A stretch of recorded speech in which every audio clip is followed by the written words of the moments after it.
ہمارے ساتھ موجود ہیں سینئر تجزیہ کار حبیب اکرم صاحب۔ حبیب صاحب بہت شکریہ آپ کے وقت کا۔ کشمیریوں کے زخم ایک بار پھر سے ہرے ہو گئے ہیں۔ جو ہندو انتہا پسند مودی سرکار کا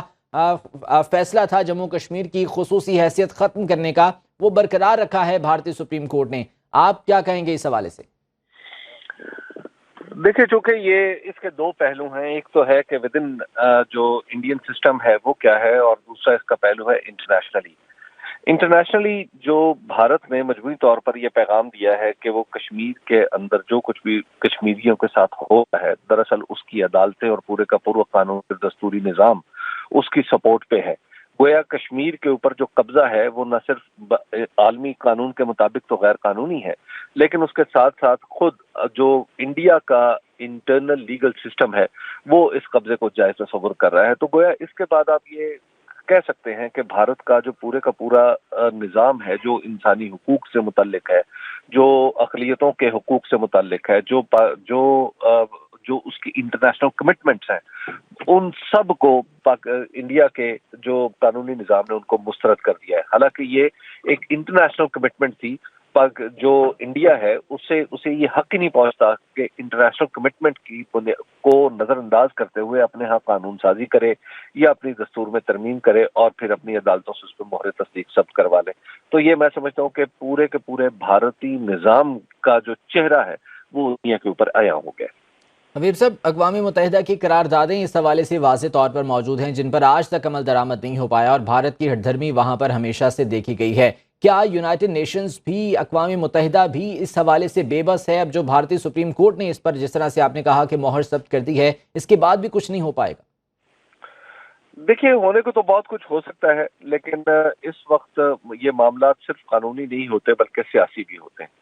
سیاسی حوالے سے اس وقت دنیا میں جو پوزیشن بنی ہوئی ہے اس میں بھارت نے اپنے آپ کو بہرحال کسی نہ کسی درجے میں منوایا ہے، اگرچہ اس میں موقف پاکستان کا اصولی طور پر ٹھیک ہے، اور بعض ڈپلومیٹ سے میری بات ہوئی، وہ جو آف دا ریکارڈ گفتگو ہے اس میں تو مانتے بھی ہیں کہ پاکستان کا موقف کشمیر کے حوالے سے درست بھی ہے، اخلاقی طور پر بھی درست ہے، قانونی طور پر بھی درست ہے، عالمی قوانین کے جو اصول ہیں ان کے مطابق بھی درست ہے، لیکن جو سیاست ہے اس میں وہ حارج ہے، سیاست حائل ہو جاتی ہے، اور اس کے نتیجے میں چونکہ بھارت کی صورت میں انہیں دنیا کو بہت بڑی منڈی نظر آتی ہے، اور پھر دوسری بات یہ ہے کہ بھارت کو ایک جس طرح چین کے بارے میں کہا جاتا ہے کہ فیکٹری آف دا ورلڈ، تو ایکچولی جو مغربی دنیا ہے وہ بھارت کو factory of the western world بنانا چاہتی ہے۔ تو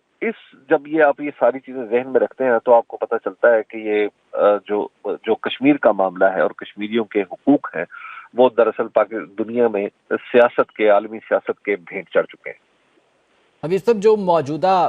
پاکستان کا کردار ہے کشمیر کے حوالے سے، جس طرح سے لابنگ کی جا رہی ہے یا مختلف پلیٹ فارمز پر اس حوالے سے آواز اٹھائی جاتی ہے، احتجاج ریکارڈ کروایا جاتا ہے، آپ سمجھتے ہیں کہ وہ ناکافی ہے؟ پاکستان کو اپنی لابنگ اس حوالے سے مزید بھی کرنی ہوگی؟ دیکھیں، یہ ایک ٹرکی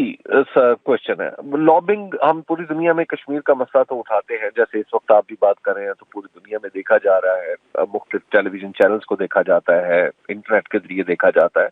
تو پاکستان اپنی آواز تو پہنچا رہا ہے۔ جہاں تک لابنگ کا مسئلہ ہے تو اگین اس سے پہلے ہمیں اپنا ہاؤس ان آرڈر کرنا پڑے گا۔ ایک ایسے ملک میں جہاں پہ فی الحال یعنی امیڈیٹلی آپ کے ہاں کوئی منتخب حکومت موجود نہیں ہے جو جس پہ کوئی پارلیمنٹ کا اجلاس بلایا جا سکے، پھر ایک مشترکہ موقف اختیار کیا جا سکے، پھر آپ کے ملک کے اندر خود آپ کے دستور کے تحت الیکشن نہیں ہو رہے، تو ہماری جو بہت ساری اندرونی معاملات ہیں وہ ہماری خارجی کارکردگی پر بھی اثر انداز ہوتے ہیں۔ تو اگر ہم اپنا ہاؤس ان آرڈر رکھیں، ہمارے ہاں بھی ایک دستور کے تحت کام چل رہا ہو، تو ڈیفینیٹلی ہماری بات زیادہ طاقت سے سنی جائے گی۔ لیکن بہرحال اس وقت ہم ایک اپنے مخصوص انٹرنل ایشوز سے گزر رہے ہیں، تو ایسے میں ہمیں یہ توقع رکھنا کہ ہم بہت ایگریسولی کچھ کیمپین تو چلا سکتے ہیں، لیکن کچھ حاصل کیا جا سکے گا اس سے، وہ میرا خیال ہے کہ فی الحال اس کے حوالے سے کچھ کہنا مشکل ہے۔ باخبر رہیے ہر جگہ ہر وقت بر وقت۔ ابھی سنو نیوز کا یوٹیوب چینل سبسکرائب کریں اور بیل آئیکن پر کلک کریں، اور جانیے ملکی اور غیر ملکی حالات و واقعات یقین کے ساتھ۔